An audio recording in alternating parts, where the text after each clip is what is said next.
Firefighters are first responders to unimaginable life and death emergencies. They train to save lives, but coping with the weight of the noble task of being a firefighter can lead to an internal fire of depression, anxiety, and sometimes suicide.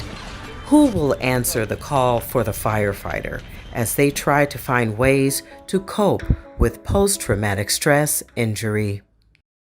I wanted to just briefly talk about and throw some concepts out there that are very relevant in our discussion here today. So if you are experienced and exposed to a severe or frequent stressor, you could develop potentially post-traumatic stress disorder. We all know what that term is. Yeah. That is a common outcome. Depression, anxiety, an adjustment disorder. And just to kind of briefly touch upon adjustment disorder is basically just a significant response to an identifiable stressor. So it can be, doesn't have to be within first response, but it can be work is really tough on you, and socially and occupationally you're not able to really kind of hold it together at that time. Or it can be your child or family member is going through something significant and it's pretty tough for you to endure that as well. So we have kind of likely sort of diagnoses that one can experience, particularly if we're talking about first responders, EMTs, fire, police. Those are likely outcomes if we're talking kind of what you said earlier, kind of a compounded sort of stress, as well as if there's a severe sort of situation such as the ghost fire situation there.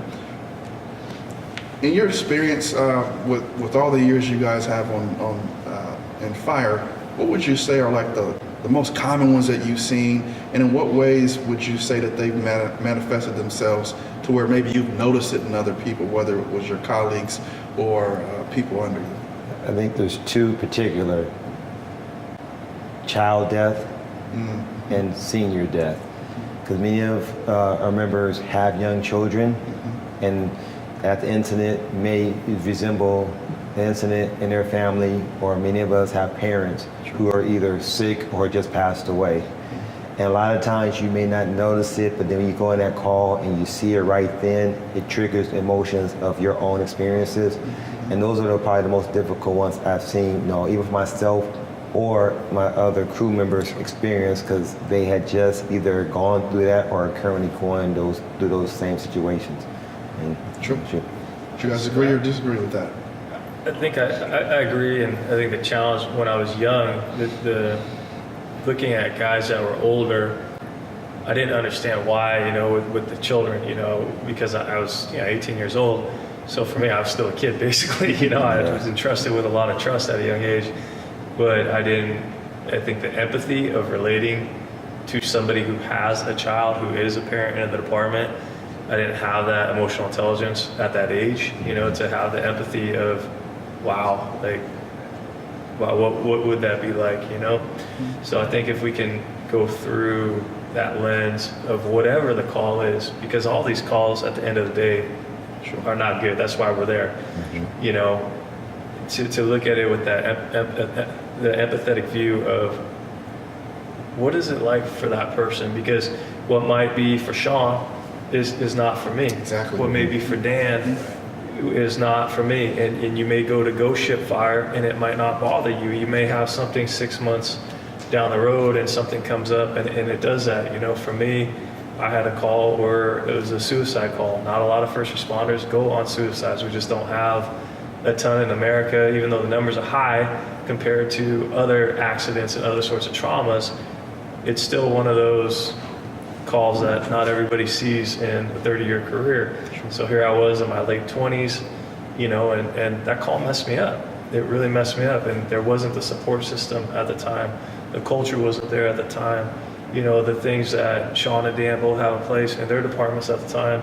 Unfortunately, my department, the culture with labor management issues and politics were not of that, where you supported the person going through it. You viewed the person as weak. So I didn't get the resources that I needed at the time. I had to find a lot. EAP, going through it, wasn't really qualified. The people weren't qualified in trauma. So trying to find a therapist through the system versus the networking that is happening now all the way from DC to the East Bay of who are the therapists that get this, who are the right people who get our people, and understand, as you know, with work comp, to not hang that person up and then get them in a legal, thing and stress them out even more with another stressor that we don't know how to deal with that. We know how to respond to all these other things, but we don't know how to respond to ourselves, nor do we know how to respond to workers' comp and those other things that are even more of a stressor. So I'd say, for me, it's, it was a cumulative thing, a lot of stuff that built up. I'd even like to piggyback and jump on what he mentioned a moment ago, and I want to pose a question to the other panel members.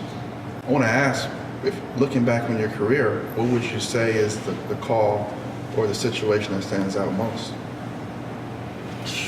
Too many. I have too many. I could start reeling off a list. There's too many. I mean, there's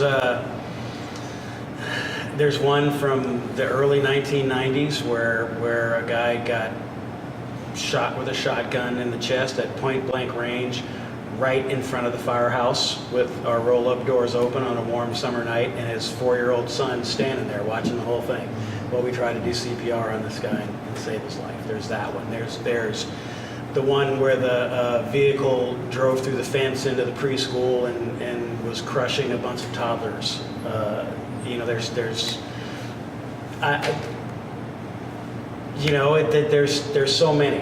There's so many. That's why I think it's a cumulative thing, and depending. I mean, there's ones that I've forgotten. I actually was working in overtime in another part of town a couple of months ago, and we drove past a building, and I hadn't thought about this call in probably 20 years, but just driving past that building just triggered all sorts of things for me, and I couldn't get this particular call out of my head for another couple of months, and I mentioned it in my one-on-one interview.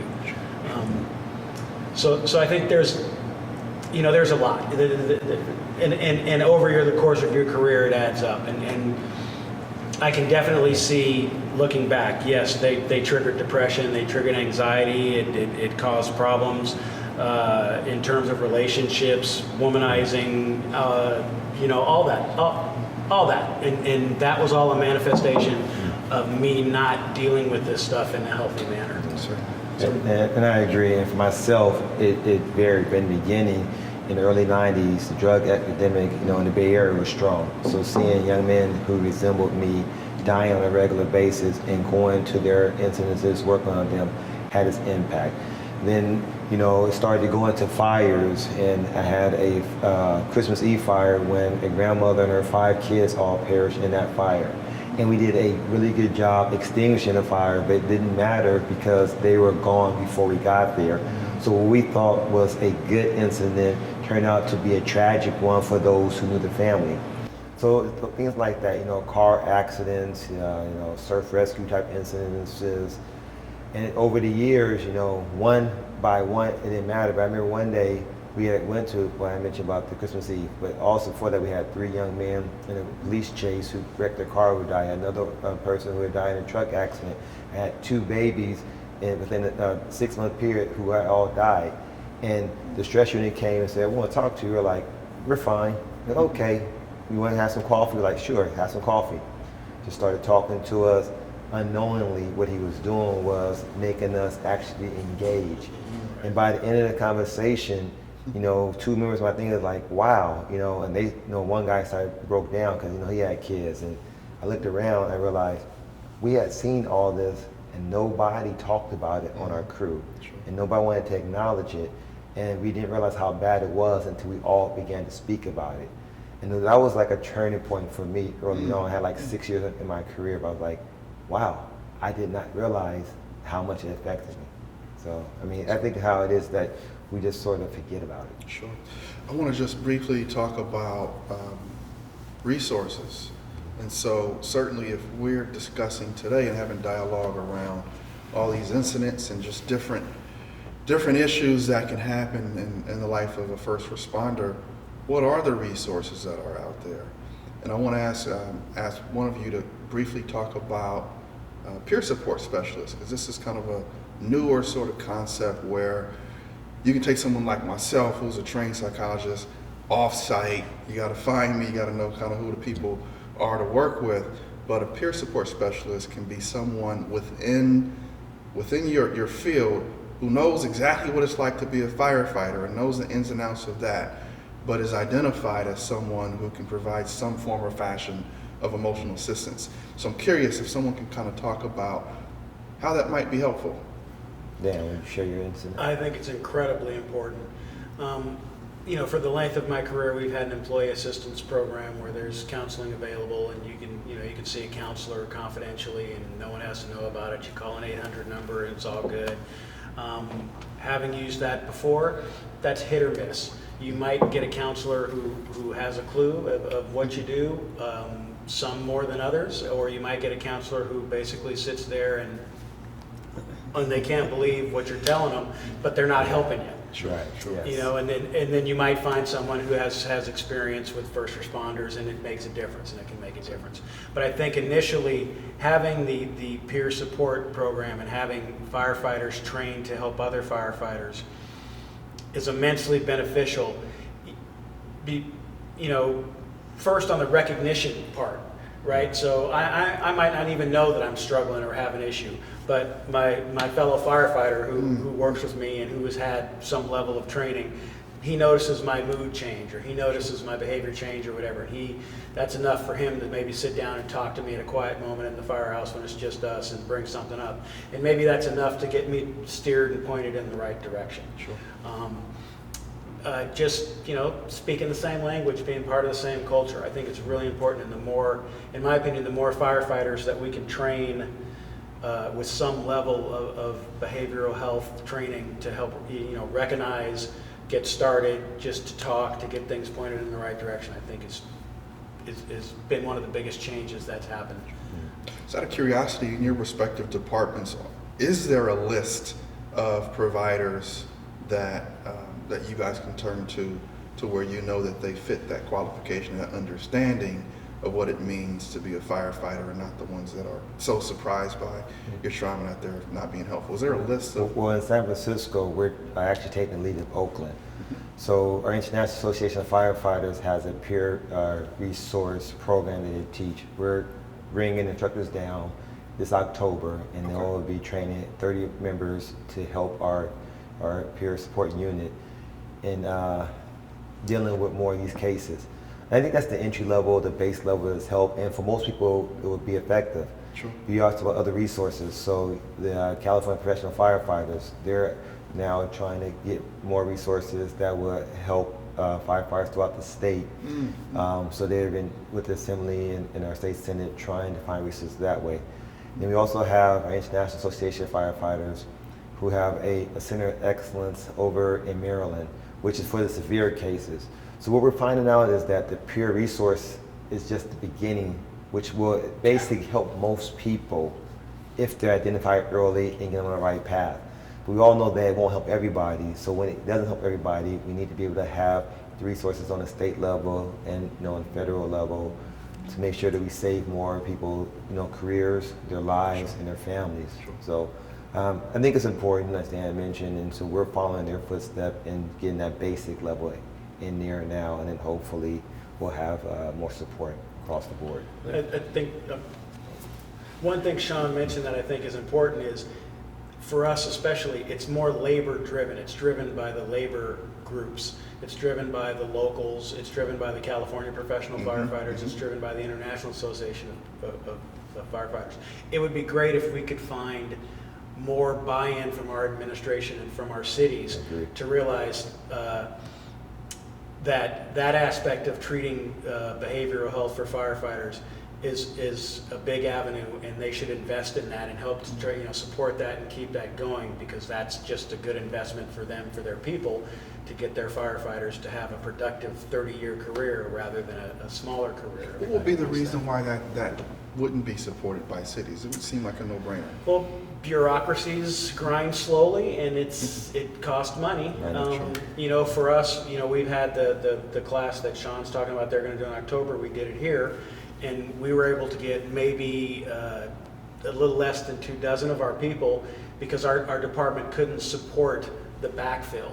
So in other words, you couldn't, they wouldn't give you the day off work to go attend the classes. So if you had to get trades to cover that, or they wouldn't backfill it with overtime, so you could be out of your station to go to the classes. That's Understood. one just on the ground aspect of the money that it costs. The other thing is it costs money to have these classes come in, to fly these instructors in.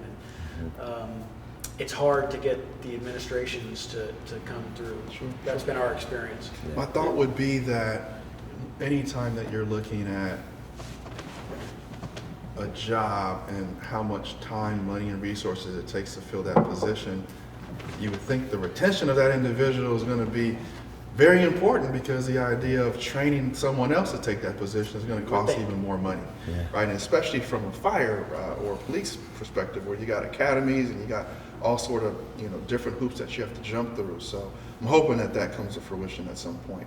You got a comment you want to make? No, it's really interesting, I think, when we look at mental health in America, right, just in general, and we don't look at it as brain health, as total health, right, with the hormones that are derived through the brain, with the cortisol response, with, we have presumptive laws on the books for heart, issues, which could easily be traced to not knowing how to manage your stress response, which is up here. Sure. So these things long term cost cities so much more money instead of doing the right thing. But we have a fractured leadership across the nation when it comes to first responders, right? We have police officers, sheriffs, firefighters. When you look at veterans, everything is under one umbrella. Mm-hmm. The VA, DOD has a first electronic healthcare record system, in the U.S. with longitudinal data. They know the health issues and they know the cost of not treating these things and being aggressive, getting the best practices. So when we look at what veterans have for research and resources and the proactive stance, you look at the VA now, yoga, it's covered, these different things that they're doing. The VA has a lot of great stuff, other than, when news wants to have a hot topic for the day, but overall VAs do great work. So one thing, I put forward, and when Dan and Sean and I met, a few years back, was the need to have healthcare systems begin tracking our first responders in electronic medical records. Epic, the largest one, right? So all this data is just floating around there. So when cities try to justify the cost or this and that, it's very hard to have a transparent conversation on cost benefit. Whereas if we started tracking and say, okay, this firefighter, from day one in the academy till 30 years later has these sort of things and these sort of treatments, these really work, they're effective, I don't think we'd have the issues we have. But since, Oakland does their thing with the city of Oakland, San Francisco does their thing, I was in San Jose, each city has its own data set and they're not talking. So then we get left with attorneys, a work comp defense who wants to defend everything, and adversarial system, which is the legal system in America, is adversarial. Yep. It's not healing. Sure. And we're talking about healing. We're talking about healing wounds of helpers and heroes that are going out there that need help. And it's a moral and ethical debate as much as it is a cost debate. And I would love to just see where we lead from our heart. We're like, Dalai Lama, the best religion is compassion. And to say these are people that have given their all, all three of us, I'm no longer in the fire service, but if something happened like the Vegas shooting, those sort of things, we'd be willing to lay our life down to go out there and to go do the right thing for humanity. And now when we need help, why aren't we getting help? Sure. And if I could just add to that a little bit. You asked why not the resources? Well, part of it is, like I said, it's a cultural change. A lot of our chiefs, they come up in the fire service, so they were brought in under the same culture we were of dealing with it. Then you have a lot of civilians who've never experienced it, so they don't really understand what we go through. So you have city administrators, you have mayors, supervisors, council people who don't understand it. So being able to bring the story out is the first part. The next part is to get in the resources to be able to deal with it. And I think if we continue to just work and have these conversations, the reason why labor gets it first, because the members don't go to the admin and say, hey, I have this problem, I need help. Yeah. They come to labor organizations and say, hey, I need some help. What's the advice you give us? Sure. And so it's forced us as labor leaders to say, okay, I need to learn a little bit more about it. So I had the opportunity to talk to the Fire Districts of California conference this June, thanks to Drew. And one of the things I told the leaders, said, as leaders, both on the labor side and the administrative side and as elected officials, we have a responsibility to our membership. And part of that is understanding the causes, the things we need to know to support them. And changing the stigma of mental health is our responsibility, right? It's our responsibility to educate the public. And if we work better together, as you mentioned before, having that bad labor management relationships is only bad for the members of our departments and for the citizens. Sure. We have a stronger one, we could work together as a unified voice and go. But I think the biggest part is changing the culture and then being the advocates that we are either elected or appointed to be. Yeah, and as what was mentioned earlier, any sort of culture change is certainly like moving a huge ship, and it takes some time to get there.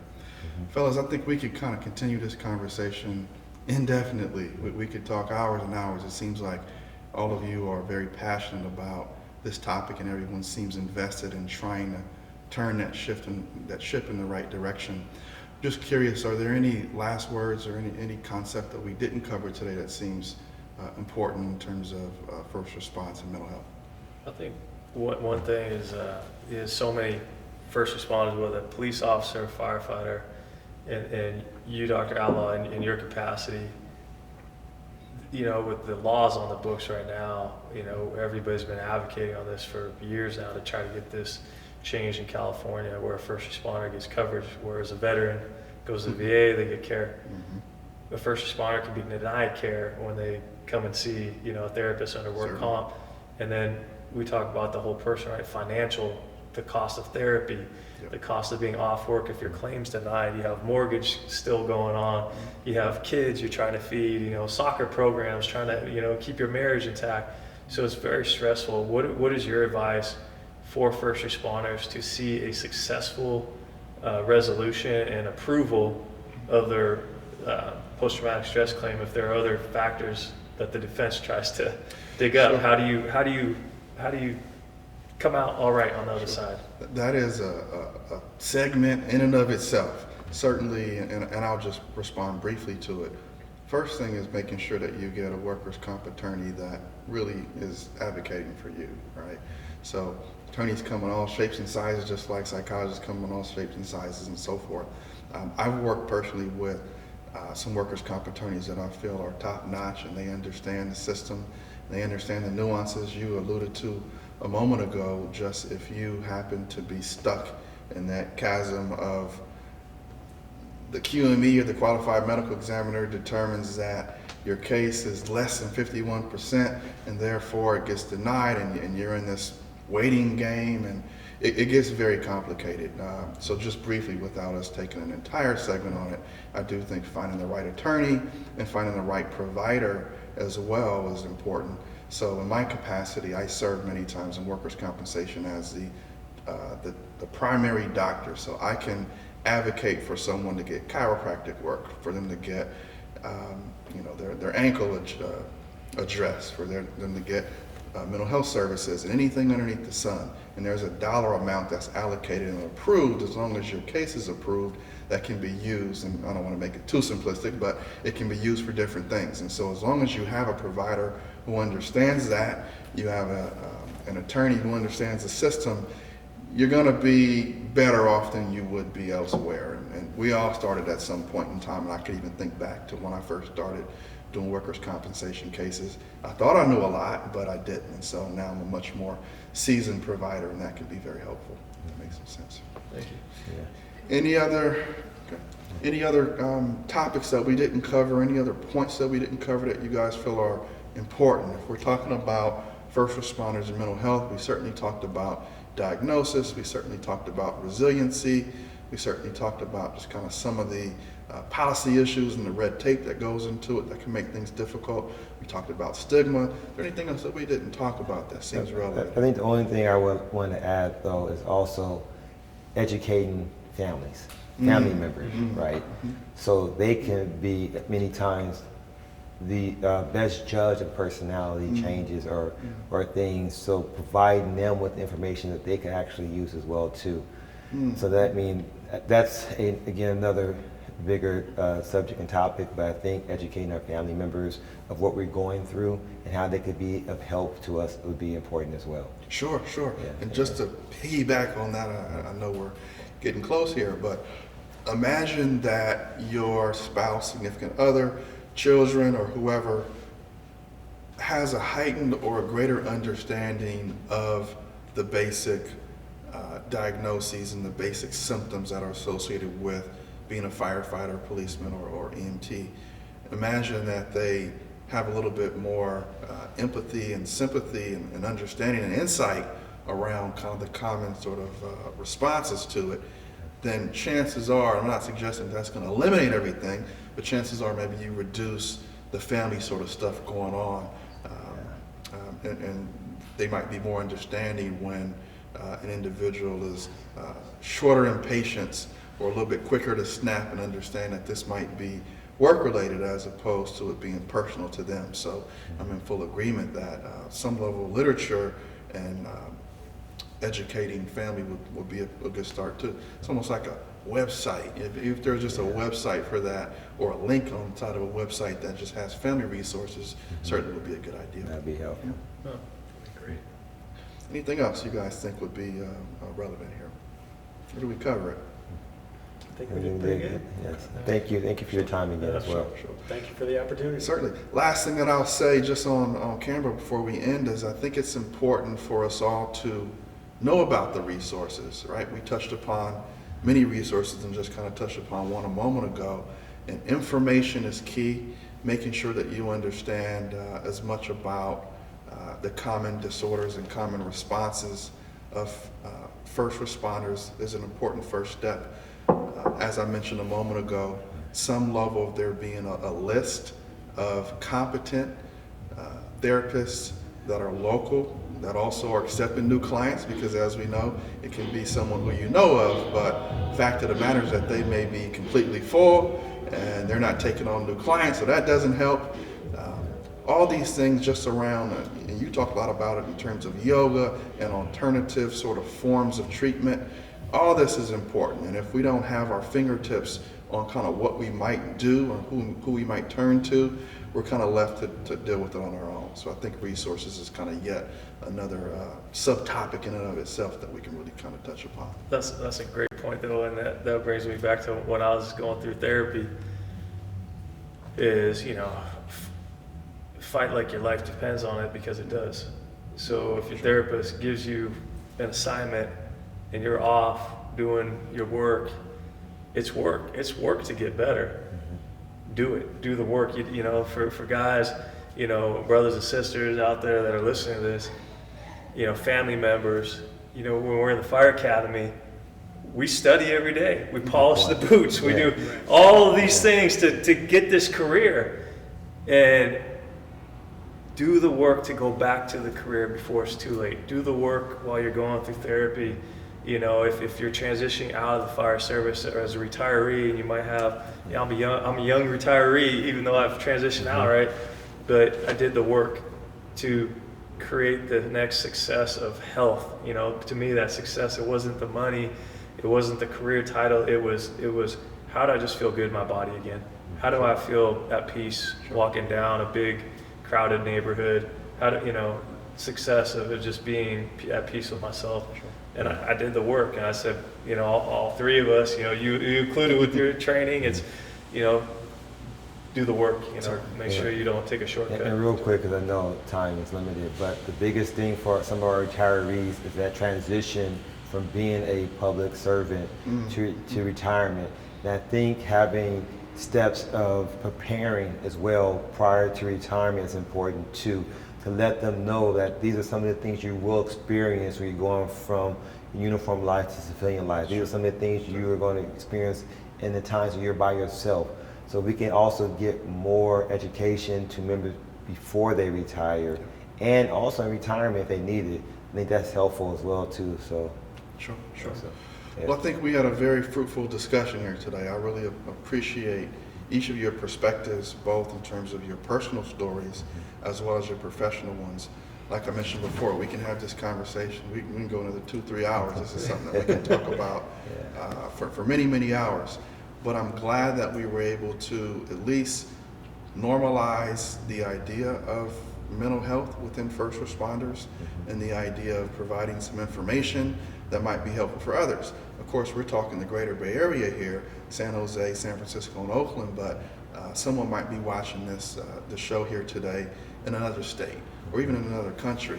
And even just the things we're talking about here, it might spark them to seek a resource or get the help that maybe they wouldn't have done elsewhere. So I really appreciate everyone's insights, and thank you guys again. Thank you very much. Appreciate it.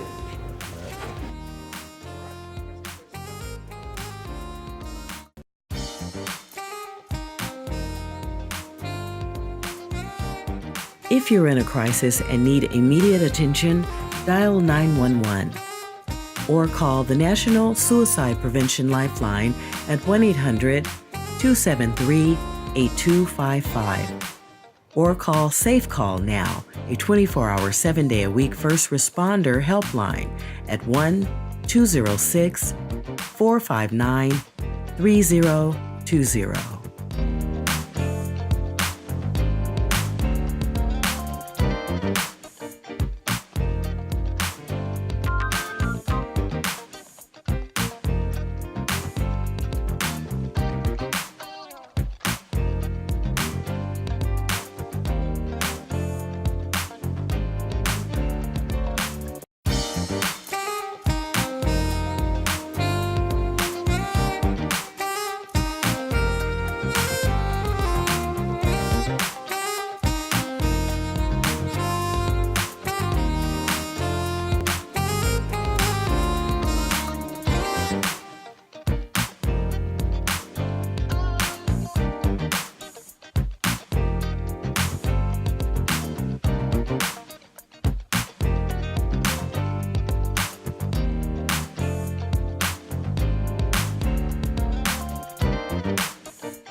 Your support of the Bay Area Mental Health Hour makes it possible to produce news like this.